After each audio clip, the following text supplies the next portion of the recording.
I'm looking at a business card I haven't touched in 15 years. Detective Margaret Rousseau, it reads. Toronto Police Service. My father slipped it into my coat pocket the day before he died, his hands shaking as he whispered, "If you ever need someone who won't back down, call her. She owes me one." I never thought I'd need it. I especially never thought I'd need it because of my own wife. But here I am, sitting in a Tim Hortons parking lot in Mississauga at 11 p.m. on a Thursday, my 12-year-old son Oliver trembling in the passenger seat beside me, watching our house burn. Let me back up. My name is Thomas Whitmore. I'm 63 years old, recently retired from a 30-year career as a structural safety engineer with the Ontario Ministry of Infrastructure. I designed fail-safe systems for public buildings, schools, hospitals, government facilities. I made sure that when something went wrong, people could get out alive. The irony isn't lost on me. I met Catherine 22 years ago at a professional conference in Ottawa. She was 31, I was 41, and she was the most captivating woman I'd ever met. Smart, ambitious, working her way up in pharmaceutical sales. We married within a year. Oliver came along 2 years later, and for a while, everything felt perfect. But perfection has a way of corroding when you're not paying attention. Catherine wanted more attention, more time, more of everything I couldn't give while I was consumed with my work. Bridge inspections, building code updates, emergency safety reviews. I lived for the work. I told myself I was providing for my family, building a future for Oliver. What I was really doing was building a wall between myself and the people who needed me most. 3 months ago, Catherine announced she had a business opportunity in Vancouver, a week-long training seminar for a new product line. She seemed excited, more animated than I'd seen her in years. I should have wondered why. Instead, I just kissed her goodbye and drove her to Pearson Airport. "Take care of Oliver," she said at departures. No kiss for him. He'd stayed in the car. At the time, I thought she was just in a hurry. Now I know better. That was a Tuesday morning in early September. By Tuesday evening, Oliver was acting strange, quiet, kept looking at me like he wanted to say something but couldn't find the words. Wednesday, he barely touched his dinner. Thursday, he failed a math test he should have aced. Friday afternoon, I got the call from Catherine. She'd be staying an extra few days. Networking opportunity. Her voice sounded off too bright, too cheerful. In the background, I heard a man laugh. "Who's that?" I asked. "Just colleagues, honey. I'll call you tomorrow. Love you." She hung up before I could respond. That night, Oliver came into my study. I was reviewing retirement investment statements, trying to figure out our financial future now that I was no longer working full-time. He stood in the doorway, small for his 12 years, his hands clenched into fists. "Dad," he said, "I need to tell you something about Mom." I looked up from my papers. "What is it, buddy?" He took a breath. I heard her before she left. On the phone in the garage, I went out to get my hockey stick from the car, and she was talking to someone. She didn't know I was there. "Oliver, your mother was probably just," she said, "once the house burns, it'll look like faulty wiring. He designed safety systems, but he never updated his own place. The insurance will pay out the full amount, and we'll be set." The room went very cold. "Son, are you sure that's what you heard?" "I'm sure, Dad." And she said something else. His voice cracked. She said, "Don't worry about the kid. He'll be with Tom. They'll both be asleep when it happens." My hands started shaking. "When did you hear this?" "Monday night. The night before she left. 4 days ago. 4 days my son had been carrying this terror alone." "Why didn't you tell me sooner?" "Because," tears spilled down his cheeks, "because I tried to tell you stuff before. About how Mom gets mean when you're not around. How she says things that scare me. And you always say I'm being dramatic or that I'm misunderstanding. So I thought maybe I was wrong about this too. I felt like I'd been punched in the chest." He was right. I had dismissed him. Too busy, too tired, too convinced that my wife was the responsible parent and I was just the absentee father trying to make up for lost time. "I believe you," I said. I pulled him into a hug. "I believe you, Oliver. And we're going to figure this out. But Dad," he whispered against my shoulder, "she comes home tomorrow. What if it happens when we're asleep?" Catherine's flight was scheduled to land at 9 a.m. Saturday. She'd texted that she'd take an Uber home, should arrive by 11 a.m. That gave us less than 16 hours. I didn't sleep that night. Neither did Oliver. We sat at the kitchen table, and I made us both hot chocolate, something I hadn't done since he was little. And I listened while he told me everything, the phone calls he'd overheard. Not just the one in the garage, but others over the past month. Always when I was out. Always in hushed tones. Always ending abruptly when Oliver appeared. The way Catherine had been pushing me to increase our home insurance. We're retired now, Tom. We need to protect our assets. I'd increased it to $1.8 million 3 weeks ago. Our mortgage was paid off. The payout would be substantial. The man she'd been texting. Oliver had seen the name. D. Morrison. Heart emojis. Late-night messages. Did you see what the messages said? I asked. One time. It said, "Can't wait to start our new life together. Just a little longer, baby." I felt sick, but I also felt something else. Clarity. For the first time in months, maybe years, I was fully present. My son needed me, and I was going to protect him. I pulled out my laptop and started searching. D. Morrison, Ontario Pharmaceutical Sales. It took less than 5 minutes to find him. Derek Morrison, sales director at the same company where Catherine worked. 42 years old. Divorced. Living in a condo in downtown Toronto. I dug deeper. Social media photos showed him at company events. In several of them, I spotted Catherine in the background. In one from 6 months ago, they were standing close, her hand on his arm, both smiling. 6 months. This had been going on for at least 6 months. "Dad," Oliver said, watching me, "what are we going to do?" I thought about calling the police. But what would I tell them? My son overheard a conversation? I had no proof, no recordings, nothing but the word of a 12-year-old against his mother. Then I remembered the business card. I pulled it from my wallet. Detective Margaret Rousseau. My father had been a Crown prosecutor for 30 years before retiring. He'd worked with Rousseau on several cases. She was, in his words, relentless as a bloodhound and twice as smart. I called the number at 2 a.m. Expected voicemail. Instead, she answered on the third ring. Rousseau. "Detective, my name is Thomas Whitmore. You knew my father, Leonard Whitmore. He passed away 15 years ago, but he gave me your card and said—" "I remember Len," she said, her voice warm. "Good man. He helped me put away some very bad people. What's going on, Thomas?" I told her everything. She listened without interrupting. When I finished, there was a long pause. "That's a serious accusation," she said finally. "But if your son heard what he says he heard, we need to take it seriously. Arson, with intent to commit murder, is a major crime. The problem is evidence. We need proof." "What kind of proof? Does your wife know you're aware of her plans?" "No." "Good. Keep it that way. Here's what I want you to do. Take your son somewhere safe tonight. Don't tell your wife where you're going. Tomorrow, when she comes home, I'll have plainclothes officers watching your house. If anyone approaches with intent to commit arson, we'll catch them in the act. You'd do that? Based on what I've told you?" "Your father saved my career once," she said quietly. "Testified on my behalf when a suspect accused me of misconduct. He didn't have to, but he did. I owe him. And more importantly, if there's even a chance a child is in danger, I'm going to act." Relief washed over me. "Thank you. Get your son somewhere safe. I'll call you in the morning with the plan." I booked a room at the Holiday Inn near Square One Shopping Center in Mississauga. We left at 3 a.m., packing light. Oliver brought his backpack with his laptop and some clothes. I brought my phone, my laptop, and the files I'd pulled on Derek Morrison. In the hotel room, Oliver finally fell asleep around 5 a.m.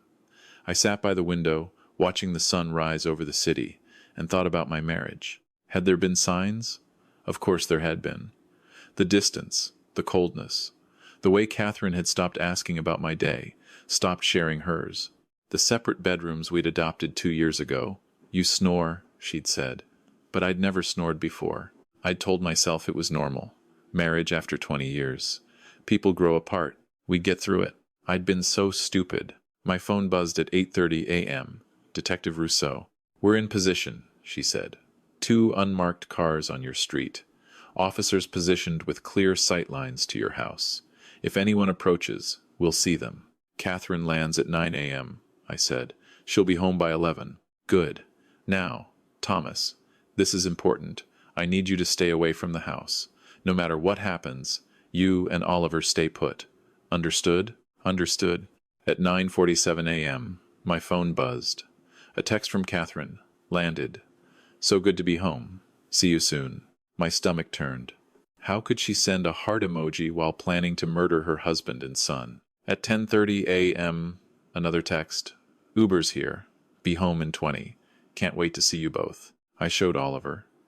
He was awake now, sitting on the hotel bed, looking pale. She doesn't know, he said softly. She doesn't know we know, and that's our advantage, I said. At 11:15 a.m., my phone rang. Catherine. Hey, honey, she said, that too bright voice again. I'm home, but you're not here. Where are you? Think fast, Tom. We went to breakfast, I said. Oliver wanted McDonald's. We'll be home in half an hour. Oh, a pause. Okay, well, I'll just unpack. See you soon. She hung up. 5 minutes later, Detective Rousseau called. Your wife just went inside. She's alone. We're waiting. What if nothing happens? I asked. What if I got this all wrong? Then you got it wrong, she said. But better safe than sorry. Give it time. 11:30 came and went. Noon. 12:30. I was starting to think Oliver had misheard. That I'd made a terrible mistake. That I'd destroyed my marriage over a misunderstanding. Then, at 1:07 p.m., Rousseau called again. We've got movement, she said, her voice sharp. White van just pulled up 3 houses down. 2 males, early 40s. They're walking toward your property carrying duffel bags. Stay on the line. I put her on speaker. Oliver moved closer to me. We heard Rousseau speaking to her team. Let them get to the door. We need them to commit to the act. 30 seconds of silence. Then, they're at your side door. One's picking the lock, the other's pulling something out of the bag. Looks like containers. Probably accelerant. My heart was pounding so hard I thought it might break through my ribs. They're inside, Rousseau said. Moving through the house. Wait for it. Wait for it. Now. All units. Go. Even through the phone I heard shouting. Police! Drop it! Hands up! Get on the ground! Commotion. Yelling. A man's voice. We didn't do anything. We're just... Save it, Rousseau snapped. You're under arrest for attempted arson and conspiracy to commit murder. You have the right to remain silent. The line went quiet for a moment. Then Rousseau came back on. We've got them, Thomas. 2 suspects in custody. They had 4 liters of gasoline and timing devices. Your house is secure. I couldn't speak. Beside me, Oliver burst into tears. Thank you, I managed finally. Thank you. We're not done yet, she said. Your wife just came out of the house. She's seeing the police vehicles. I'm watching her face right now. And Thomas? She's not surprised. She's angry. What do you mean? She's not shocked. She's furious. That tells me she knew this was coming. Stay where you are. We're bringing her in for questioning. An hour later, I got the call I'd been dreading and hoping for in equal measure. Your wife's in custody, Rousseau said. The 2 men we arrested, they gave her up immediately. Offered full cooperation in exchange for reduced sentences. Turns out your wife hired them through Derek Morrison. He found them through some less-than-legal contacts from his past. They were supposed to make it look like an electrical fire. Pour accelerant through the walls, set timers to ignite it at 3 a.m. By the time the fire department arrived, you and your son would be dead from smoke inhalation. I felt dizzy. And the insurance? That appears to be the motive. $1.8 million payout. Your wife planned to split it with Derek Morrison. They had tickets booked to Costa Rica for next month. New identities already arranged. But Oliver, our son, she was going to kill her own child? I asked her that, Rousseau said, her voice hard. Want to know what she said? She said, he would have been a complication in our new life. Derek doesn't want to raise someone else's kid. I thought I might vomit. Thomas, I need you to come to the station. Bring Oliver. We'll need statements from both of you. The next few hours were a blur. Police station, statements. A victim services counselor who spoke gently to Oliver while I gave my account. Child Protective Services showed up to make sure Oliver would be safe. I assured them he would be with me, always. Catherine refused to speak without a lawyer. Derek Morrison was arrested at his condo that evening. He tried to claim ignorance, But the text messages between him and Catherine told a different story. Plans, timelines, promises of a new life together once the problem was solved. The two men they'd hired, Patrick Chen and Robert Kowalski, sang like canaries. They'd been promised $20,000 each. Catherine had given them detailed plans of my house, including where Oliver's and my bedrooms were located. She'd told them the best entry point. She'd even disabled the security system remotely from Vancouver. She'd thought of everything, except for the fact that her 12-year-old son was braver and smarter than she gave him credit for. The trial took 8 months. Catherine's lawyer tried to argue that she'd been coerced by Derek Morrison, that she was a victim of his manipulation. The jury didn't buy it. The evidence was too clear. The text messages too damning. The fact that she'd increased the insurance policy just weeks before sealed it. Catherine was convicted of conspiracy to commit murder, attempted murder, and insurance fraud. She received 25 years with no possibility of parole for 15 years. Derek Morrison got 20 years. Patrick Chen and Robert Kowalski, in exchange for their testimony, received reduced sentences of 7 years each. I sat through every day of the trial. Oliver came to some of it. The therapist said it might help him process what had happened. He testified once, his voice small but steady, telling the jury what he'd overheard in the garage that night. When the verdict was read, Oliver squeezed my hand. "It's over, Dad," he whispered. But it wasn't. Not really. The healing process took longer than the trial. Oliver had nightmares for months, panic attacks when we smelled smoke. He couldn't sleep in his old bedroom, too many memories of lying awake, wondering if that night would be the night. We sold the house. Too many ghosts. Used the money to buy a smaller place in Oakville, closer to the lake. Fresh start. I retired from consulting work entirely and focused on being present for my son. Really present. We had breakfast together every morning. I drove him to school, picked him up, went to every hockey game, every parent-teacher conference, every school play, the things I should have been doing all along. Detective Rousseau became a friend. She checked in on us regularly, made sure we were getting the support we needed. She introduced us to other families who'd survived similar traumas. Knowing we weren't alone helped. 2 years after the trial, Oliver and I were invited to speak at a conference on family safety and domestic violence awareness. I almost said no. Dredging up the past felt unbearable. But Oliver surprised me. "I think we should do it, Dad," he said. He was 14 now, taller, his voice deeper. "Maybe our story can help someone else." So we spoke. To a room full of social workers, police officers, counselors, and concerned citizens.